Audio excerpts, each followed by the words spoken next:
This is the story of a man named Stanley. Stanley worked for a company in a big building where he was employee number 427. Employee number 427's job was simple. He sat at his desk in room 427 and he pushed buttons on a keyboard. Orders came to him through a monitor on his desk, telling him what buttons to push, how long to push them, and in what order. This is what employee 427 did every day, of every month, of every year.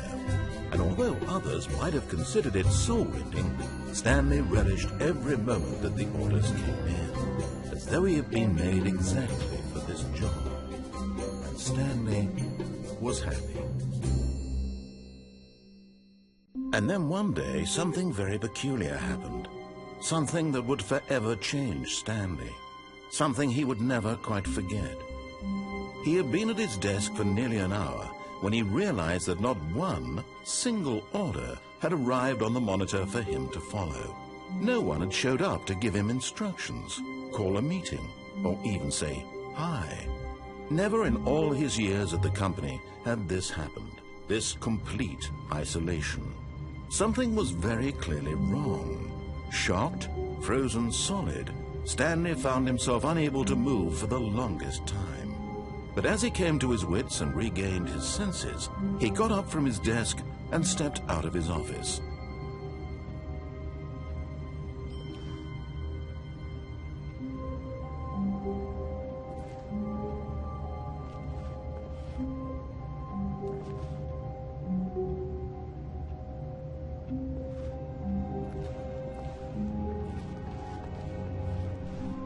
All of his co-workers were gone. What could it mean? Stanley decided to go to the meeting room. Perhaps he had simply missed a memo.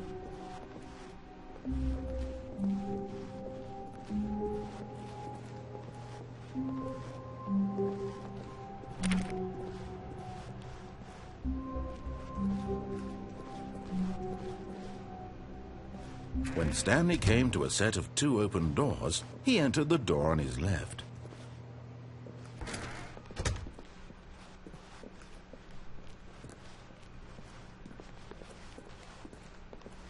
Yet there was not a single person here either.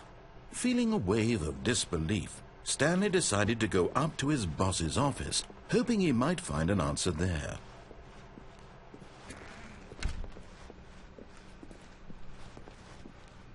Coming to a staircase, Stanley walked upstairs to his boss's office.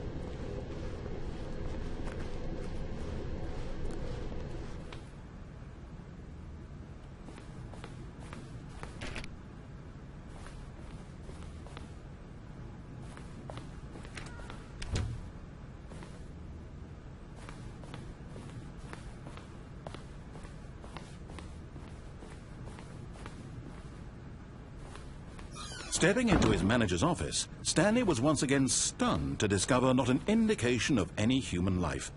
Shocked, unraveled, Stanley wondered in disbelief who orchestrated this, what dark secret was being held from him. What he could not have known was that the keypad behind the boss's desk guarded the terrible truth that his boss had been keeping from him. And so the boss had assigned it an extra secret PIN number, 2845. But of course, Stanley couldn't possibly have known this. Yet incredibly, by simply pushing random buttons on the keypad, Stanley happened to input the correct code by sheer luck. Amazing. He stepped into the newly opened passageway.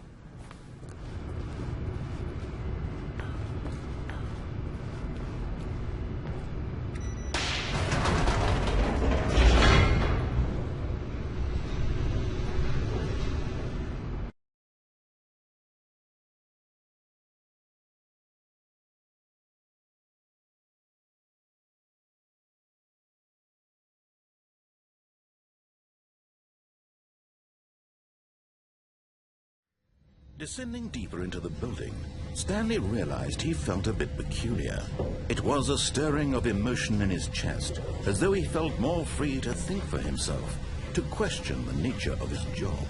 Why did he feel this now, when for years it had never occurred to him? This question would not go unanswered for long.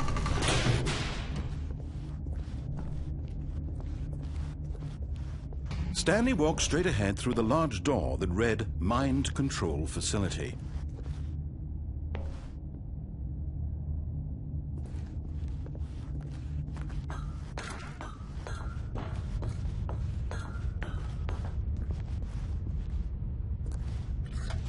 The lights rose on an enormous room packed with television screens. What horrible secret did this place hold? Stanley thought to himself. Did he have the strength to find out?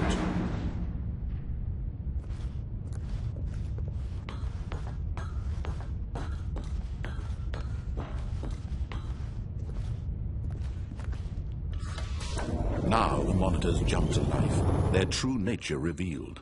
Each bore the number of an employee in the building, Stanley's co-workers.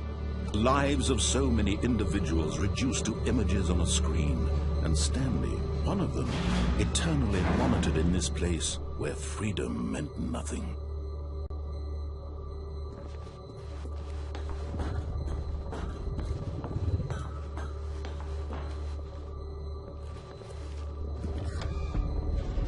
This mind control facility, it was too horrible to believe. It couldn't be true. Had Stanley really been under someone's control all this time? Was this the only reason he was happy with his boring job?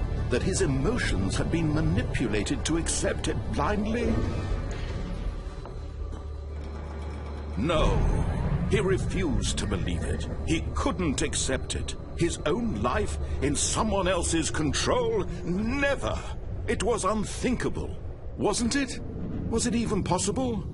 Had he truly spent his entire life utterly blind to the world? But here was the proof, the heart of the operation. Controls labeled with emotions, happy or sad or content. Walking, eating, working, all of it monitored and commanded from this very place. And as the cold reality of his past began to sink in, Stanley decided that this machinery would never again exert its terrible power over another human life. For he would dismantle the controls once and for all.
And when at last he found the source of the room's power, he knew it was his duty, his obligation, to put an end to this horrible place and to everything it stood for.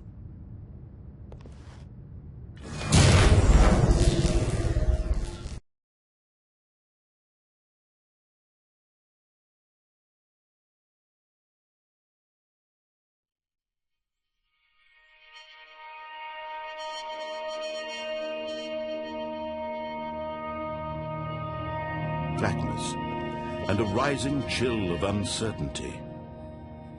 Was it over? Yes! He had won! He had defeated the machine, unshackled himself from someone else's command. Freedom was mere moments away. And yet, even as the immense door slowly opened, Stanley reflected on how many puzzles still lay unsolved. Where had his co-workers gone? How had he been freed from the machine's grasp? What other mysteries did this strange building hold? But as sunlight streamed into the chamber, he realized none of this mattered to him, for it was not knowledge or even power that he had been seeking, but happiness. Perhaps his goal had not been to understand, but to let go. No longer would anyone tell him where to go, what to do, or how to feel. Whatever life he lives, it will be his. And that was all he needed to know. It was perhaps the only thing worth knowing. Stanley stepped through the open door. Stanley felt the cool breeze upon his skin, the feeling of liberation, the immense possibility of the new path before him. This was exactly the way, right now, that things were meant to happen. And Stanley was happy.